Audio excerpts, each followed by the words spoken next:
प्राचीन काल में उज्जैनी वर्तमान उज्जैन पर राजा भर्तृ का शासन था। वह एक न्यायप्रिय, शक्तिशाली और विद्वान राजा थे।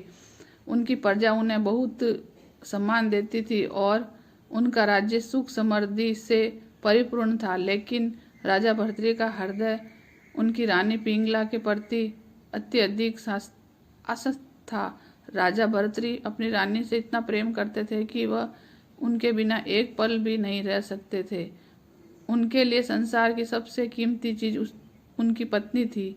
वह सोचते थे कि यह प्रेम चिरकाल तक बना रहेगा, लेकिन नियति को कुछ और ही मंजूर थी। एक दिन राजा के दरबार में एक सिद्धि योगी आए और वह अपनी कठोर तपस्या के कारण दिव्य शक्तियों से युक्त थे। राजा ने उनका सम्मानपूर्वक स्वागत किया और कहा, मुनिवर, कृपया हमें कुछ ऐसा आशीर्वाद दे जिससे हमारा प्रेम और राज्य चिरकाल तक बना रहे।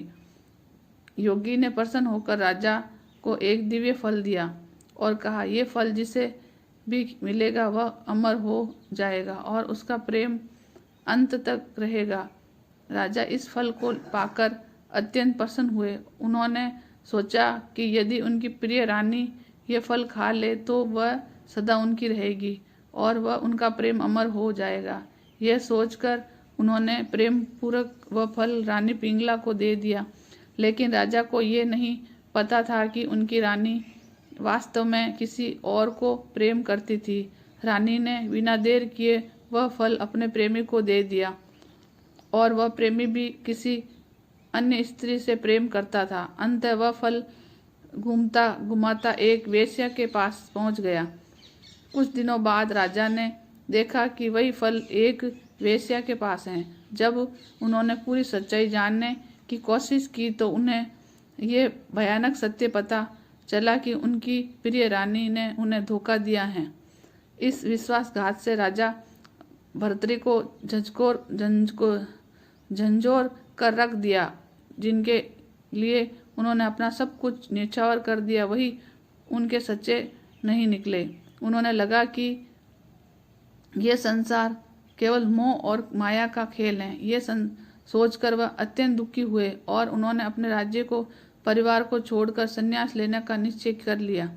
राजा भर्तृ उज्जैन छोड़कर जंगलों में भटकने लगे। एक दिन उनकी भेंट महान योगी गुरु गोरखनाथ से हुई। उन्होंने राजा से पूछा, राजन, तुमने ये राजपाट और भोग विलाप क्यों छोड़ दिया?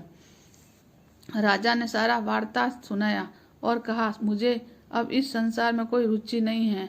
ये संसार माया जाल है जहाँ हर कोई स्वार्थी है। मैं इस झूठे संसार से दूर जाना चाहता हूँ।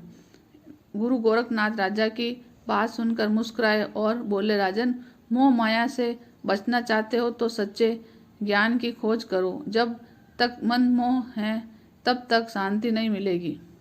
ये सुनकर राजा ने गुरु गोरखनाथ से शिष्य बनकर साधना और तपस्या का मार्ग अपनाया।